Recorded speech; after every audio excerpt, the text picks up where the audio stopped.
He opened the doors of heaven and showered manna so that there was always food. He satisfied them with quails and quenched their thirst with living water from a rock.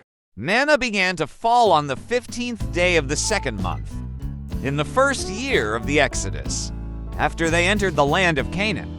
They ate the produce of that land on the day after the Passover, the 14th day of the first month of the 41st year after the Exodus, and the manna stopped falling the next day, the 16th day of the first month of the 41st year after the Exodus. Thus, manna fell for about 39 years and 11 months. The name manna is derived from the question asked by the Israelites, "What is it?" While some interpreters prefer a naturalistic explanation for this question, such as manna being desert plant resin, the biblical text presents manna as a miraculous food. Manna was dropped from the sky regularly 6 days a week, but not on the Sabbath. It would spoil if kept overnight. The gift of heavenly manna ceased when Israel entered the land of Canaan. Manna is even referred to as grain of heaven, bread from heaven, or angel's bread in several Hebrew Bible, New Testament, and apocryphal texts.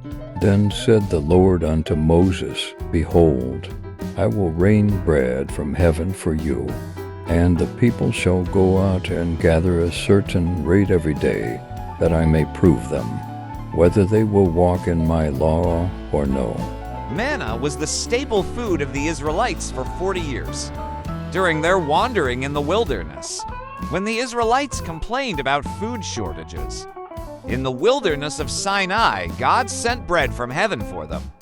This provision continued until they entered the land of Canaan and ate from its produce despite their frequent grumbling. Every year, Israel was to gather 1 omer per person per day for 5 days, and twice that amount on the 6th day to provide for the Sabbath, as no manna would fall on that day. Manna should not be kept overnight, as it would become infested with worms and develop a foul odor. Therefore, the manna needed for the Sabbath had to be cooked or baked and then stored. Every morning, after the dew evaporated, there was something fine on the ground, like frost. It was white like coriander seed and tasted like wafers made with honey. And Moses said, This is the thing which the Lord commandeth. Fill an omer of it to be kept for your generations, that they may see the bread wherewith I have fed you in the wilderness, when I brought you forth from the land of Egypt. For having the golden altar of incense and the ark of the covenant, covered on all sides with gold, in which was a golden urn holding the manna, and Aaron's staff that budded, and the tablets of the covenant.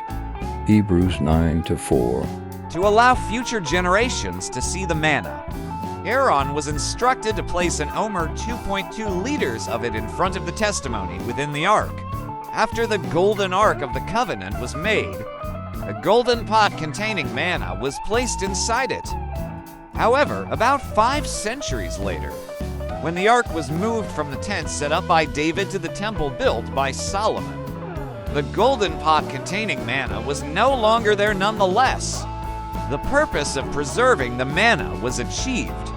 Manna appeared on the ground as the morning dew evaporated, leaving fine flakes resembling frost on the wilderness surface. The head of each household oversaw the collection of manna for the entire household as it melted in the heat of the sun. They quickly gathered enough to meet their household's needs and measured it out, whether collected in small or large amounts. Each person was to have 1 omer 2.2 liters per individual. The Apostle Paul addressed this when urging the Corinthian Christians to use their material abundance to help cover the material needs of their fellow believers. For I mean not that other men be eased, and ye burdened, but by an equality, that now at this time your abundance may be a supply for their want, that their abundance also may be a supply for your want, that there may be equality. As it is written, He that had gathered much had nothing over, and he that had gathered little had no lack. The psalmist refers to manna as 1. Grain from heaven Dagon, described as grain that came down like rain from the sky. He rained down manna for them to eat. He gave them the grain of heaven. 2. Bread from heaven Lechem Shamayim. The people asked, and he brought quails, and satisfied them with the bread of heaven. 3. Bread of the mighty Abiram, the angels. Man did eat angels' food. He sent them meat to the full. The angels are described as mighty ones, and therefore they can be referred to as mighty individuals. Hebrew, Abir, singular. Abiram, plural. In Psalm 78 to 25, manna is described as the bread of the angels. But this doesn't mean that manna was actually the food of the angels, as angels are spiritual beings who don't require physical food. The poetic expression highlights that God used angels to provide manna to the Israelites, and it's described as the bread of the mighty ones. This may simply signify that the bread originated from heaven. Manna is described as being like coriander seed, white and appearing as bdellium, Hebrew, bedelek, a substance resembling clear wax and having a pearl-like appearance. Some natural substances in the Sinai area match the description of manna. For example, there are specific insects that produce a sweet secretion resembling honey. These insects nest in the branches of tamarisk trees and produce this secretion primarily in June for a few weeks. The sweet drops fall from the tree to the ground at night and remain there until the sun's heat attracts ants, which consume them. The appearance of this secretion matches the biblical description in Exodus 16 and Numbers 11. God allowed Israel to hunger in the wilderness and then provided manna to teach them that man does not live by bread alone, but man lives by every word that comes from the mouth of the Lord. This was done to humble you and test you, to do you good in the end. When the Israelites grew weary of manna and began to call it this miserable food, God punished their rebellion by sending poisonous snakes among them, resulting in many deaths. Jesus Christ used manna, the bread from heaven, as a symbol of himself, the true bread of life, and contrasted the shadow type with the reality antitype. I am that bread of life.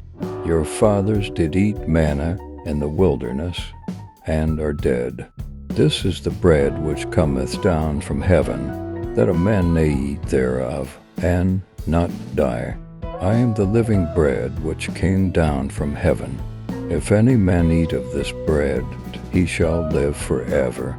And the bread that I will give is my flesh, which I will give for the life of the world.